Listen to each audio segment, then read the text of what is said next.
Maddox Okay, so what's up, Durkosh. guys? And On today November 4th, we are watching the 2012, most a painful 2-year-old zoo called death. Maddox So, Durkosh was standing on a viewing let's deck look to at see the these, but African painted it dog isn't enclosure at the that bad. Pittsburgh Zoo. The deck had a railing and many warning signs telling visitors not to lift children onto it, but Maddox's mother wanted him to see better, so she lifted him over the railing. In just seconds, Okay, he yeah, slipped and fell that's 14 feet down mother's into the fault. enclosure. There was a net below the platform, but it was only made to catch small things like sunglasses or phones. Maddox fell onto the net, bounced off, and then dropped straight into the enclosure. The pack of 11 painted dogs ran at him right away. Witnesses said his mother screamed and tried to jump in after him, but other visitors held her back. Everyone saw the attack happen in front of them. The dogs attacked while he was conscious, biting and tearing at his body. He suffered more than 46 wounds to his head and neck, and his inner organs were destroyed. He bled to death inside the enclosure before zoo staff could get close enough to reach him. A police officer fired his gun and killed one dog, hoping it would stop the attack, but the other dogs kept going. The tragedy quickly started a big argument. The zoo said the mother had ignored the warnings and acted carelessly, while the mother and her family said the zoo was unsafe, that the railing left children in danger, and that the whole design of the platform was flawed. Both sides took legal action against each other, but in the end, no charges were brought against the mom. The family later reached a private settlement with the zoo, and soon after the attack, the viewing platform was removed. As for the painted dogs, only the one killed during the rescue attempt died that day. The other dogs were later sent to different zoos. The painted dog exhibit was closed forever, and the space was later turned into a cheetah exhibit. Dawn Brancheau. Dawn Brancheau was an experienced trainer with 15 years of work behind her and was especially known for her bond with the orcas. Her closest connection was with Tilikum, SeaWorld Orlando's largest whale, who weighed more than 12,000 pounds. That day, she was performing in the Dine with Shamu show, where guests sat by the pool eating while watching trainers and whales interact. At the end of the show, Dawn lay on a shallow ledge right next to Tilikum, rubbing his head as part of the routine. Then, out of nowhere, it grabbed her and pulled her into the water. The grip was fast and incredibly strong. The audience then saw the giant whale drag her under and thrash her around the pool, and SeaWorld staff rushed to help. They threw nets and food into the water to distract Tilikum and tried guiding it through different pools until it was finally moved into a smaller medical pool where he could be contained. But for a whole 45 minutes, he would not let Dawn go. Trainers and guests could only watch helplessly as she drowned. When her body was finally recovered, the autopsy showed just how violent the attack had been. Drowning was the official cause of death, but her injuries were horrific. Her spinal cord was severed. Her jaw, ribs, and bones in her neck were broken. Her scalp had been completely torn off, her left arm ripped away, and her left knee dislocated. The report showed she had not only drowned, she had also suffered massive trauma from the sheer power of the orca's movements. Her death led to trainers being banned from swimming with the whales during shows.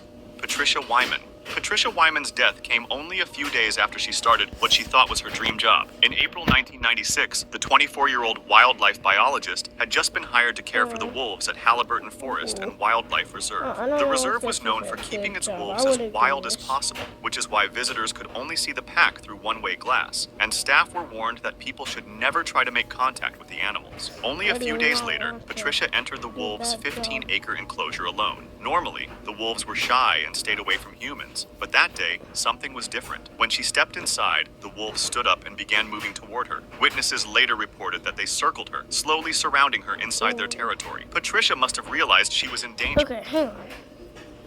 So, I'm in danger, but, like, why would she want that job? There's so many other jobs. It's her dream job. I just wouldn't do it.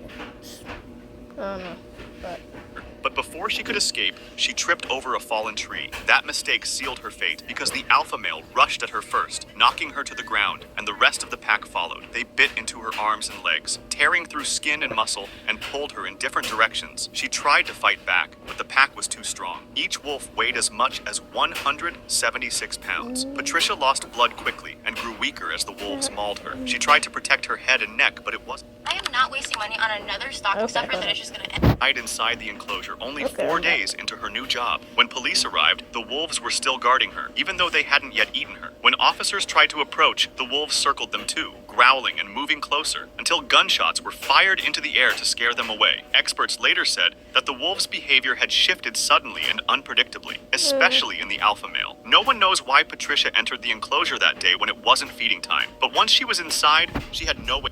Okay, so it isn't feeding time. Why would she go in? So, this person is... This person does not make sense. To escape. Rosa King.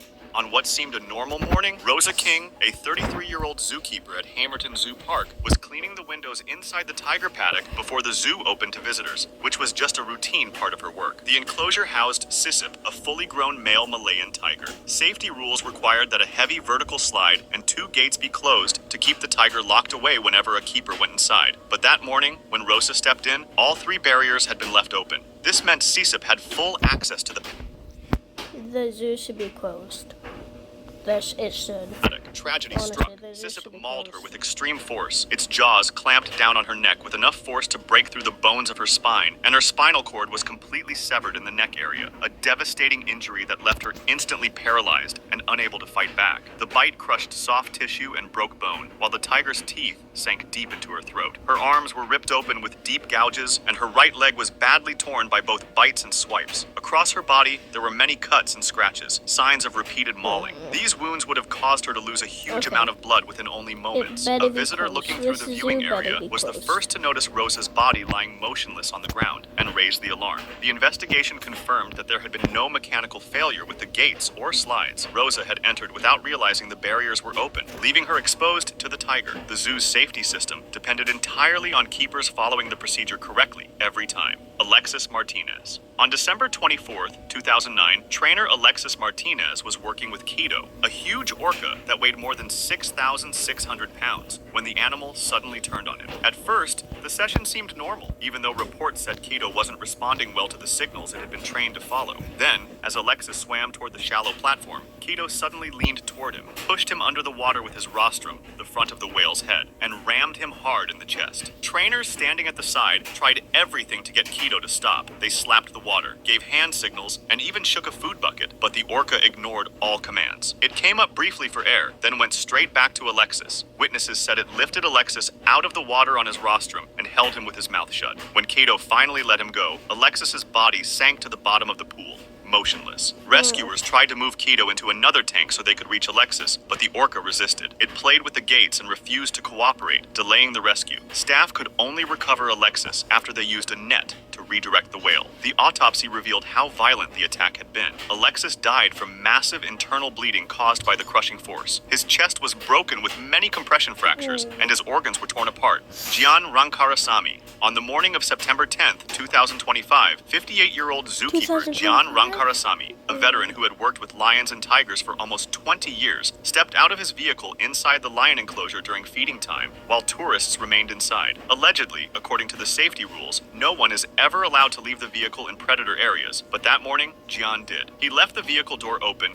and stood beside it while the lions were being fed. One lion crept up behind him and suddenly pounced, knocking him to the ground. Within seconds, the rest of the pride joined in. Just Tourists look at them sitting just inside their smiling, cars just, watched in horror as the and then lions they go, mauled Gian, biting and clawing him while he lay helpless on the not ground. funny, like, Some honked their these horns kids frantically cannot- to try to scare the animals away, but the lions ignored the noise. The attack lasted for nearly 15 minutes before help arrived. When they finally reached the scene and pulled Gian's body out, the injuries were catastrophic. His chest had been ripped open, his neck and one leg were broken, and his body was covered with deep bite and claw wounds. He was rushed to Intrarad Hospital, but doctors could only declare him dead. Police and wildlife authorities launched a full investigation to find out why Gian left the vehicle. Some believe it may have been a mistake or distraction, while his family insists he never broke safety rules without a reason. His wife said he always followed the guidelines and cared for the animals like family. His brother explained that Gian was only a few months away from retirement. Norden bin Montong.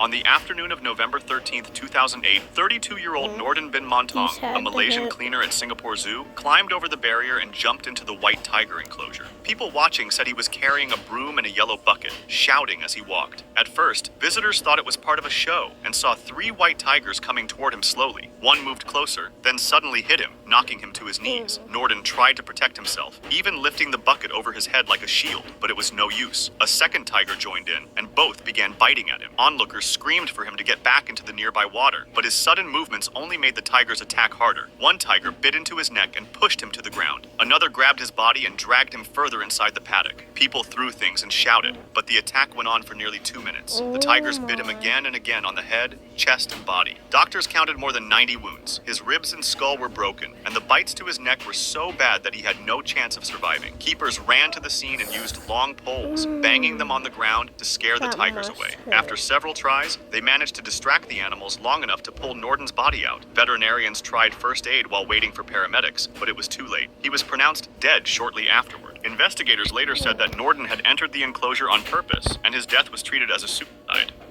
If you want to discuss this video or suggest an idea for the next one, join my Discord. So, Link in the description. yeah.